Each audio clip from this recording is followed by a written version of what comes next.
My partner and I want to be married, but we don't care much for the idea of having a wedding. We wanted to elope, but my mom has been telling me since I was 16, and had never even had a boyfriend, that she wanted to see me get married and she would basically never forgive me if I eloped.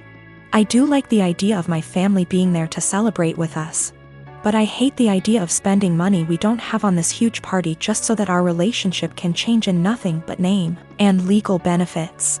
And for various reasons, it doesn't make sense for us to wait until we can afford a wedding to get married. We wanted to keep it small, preferably under $3,000, which is honestly more than I'd like to spend. But we have to be realistic. We had planned on having it in my in-laws' backyard, but even that was more money and effort than I was willing to put forth. I was stressed and feeling like I was out of options, so one day, I vented to my mom. She seemed really excited about the idea of helping me plan a wedding. It was kind of a red flag when she said, "My mom didn't help me plan my wedding. Let me live vicariously through you." But still, I agreed. She seemed really excited to help me find a venue. I was not excited, because I have not been excited about one single step in the wedding process, and I just want it to be over. About a week later, I found out that this really great park in our city, that my partner loves, does weddings for an extremely small fee. I emailed the event coordinator and found out that the date we want is available. I told my mom, and her reaction was, "So I guess you don't need my help finding a place, then?" And every time I talk about it, she says the same thing. She has always talked about how shitty it is to guilt trip someone, but I feel like that's exactly what she's trying to do. I honestly can't tell whether or not I've done something wrong. Like, I'm not sure if I implied that I would only get married in a place she helped me find. I don't feel like trying to take action on my own wedding is that great of an offense, but I can tell she's upset. I want to make her feel better, but at the same time, I don't want to change our plans again just so that she can feel involved. I come from a conservative Christian family.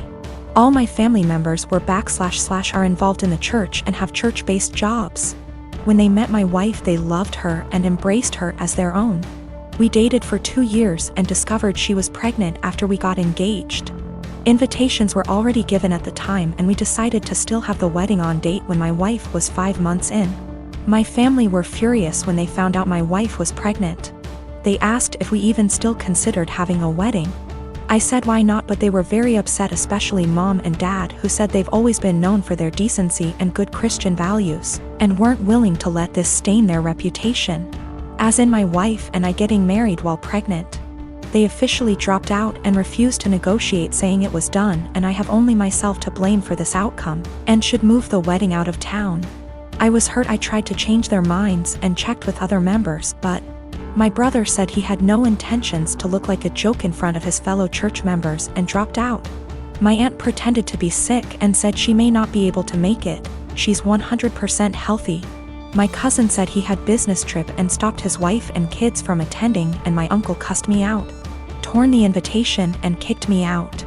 I felt terrible with no family members of my own to support me and share my joy at my wedding. I even broke down crying after the ceremony. I haven't spoken to them for months and then got busy with my 4-week-old daughter.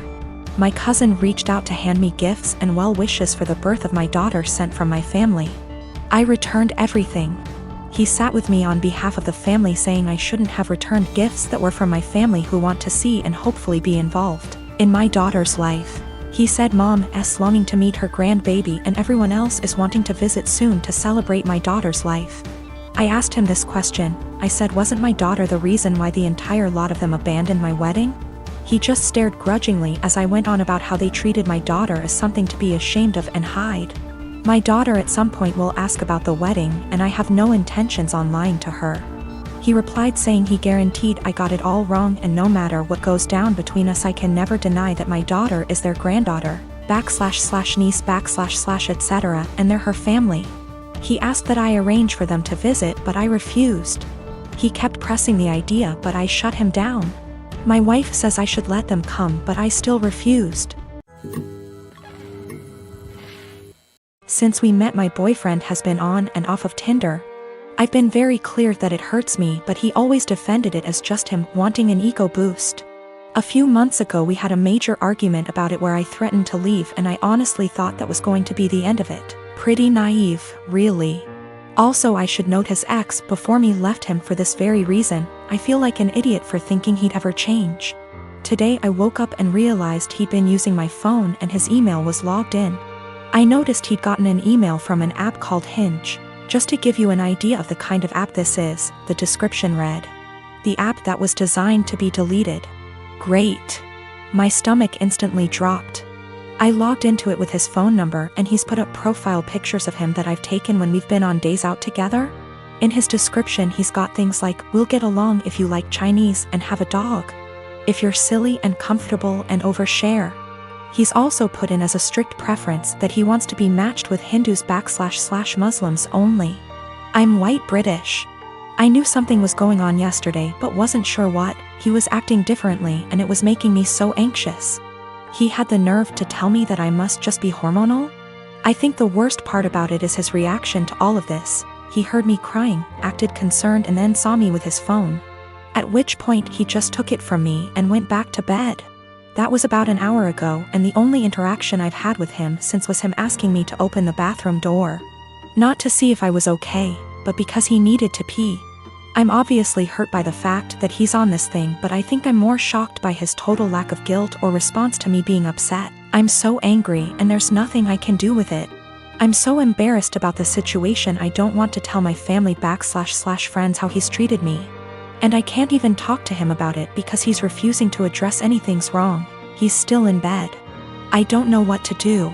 He's brought my self-esteem down so much that I feel like I can't be without him, but I know I can't stay in this situation. Should I even bother trying to talk to him, or should I just leave? I've taken screenshots of everything, and initially I was going to send them to his family but thought against it. The thing is, if I just leave there's literally zero consequences for him. He gets what he wants. He gets the freedom to go on random dates with no guilt. It just seems so unfair that I'm the one left heartbroken and he gets to party up. I got myself and my stuff together, packed it in my car and left. It felt impossible. There was a lot of stuff and I was a wreck, but I managed it in the end. Throughout the whole time, he was just in bed pretending to sleep, which made me angry more than anything. I felt like he couldn't care less. We'd been living together for 2 years, but fortunately, in September I decided to get my own student apartment. Obviously, I knew then that things weren't going well, and thank God I made that decision because now I have a place to stay. Whilst I was sat on the driveway in my car ready to leave, I got a text from him saying, "I'm not going to insult you by asking you to stay or to come back, but could you please leave the keys to the house?" I had already left them, but that last dig at me made me so mad and hurt. No apology, no goodbye. Just leave the keys. I guess that's my closure. I'm sad that this shit show of a relationship has come to an end, angry that it happened the way it did, but funnily enough, I'm relieved. I can do what I want now and get on top of my self-esteem issues.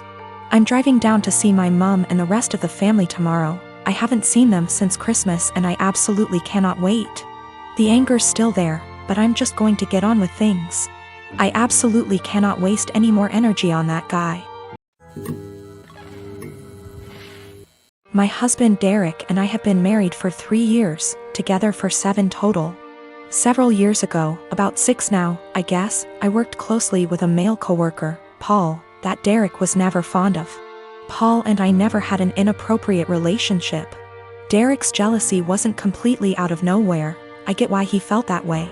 Those couple years were a perfect storm of relationship stress. I was working long hours.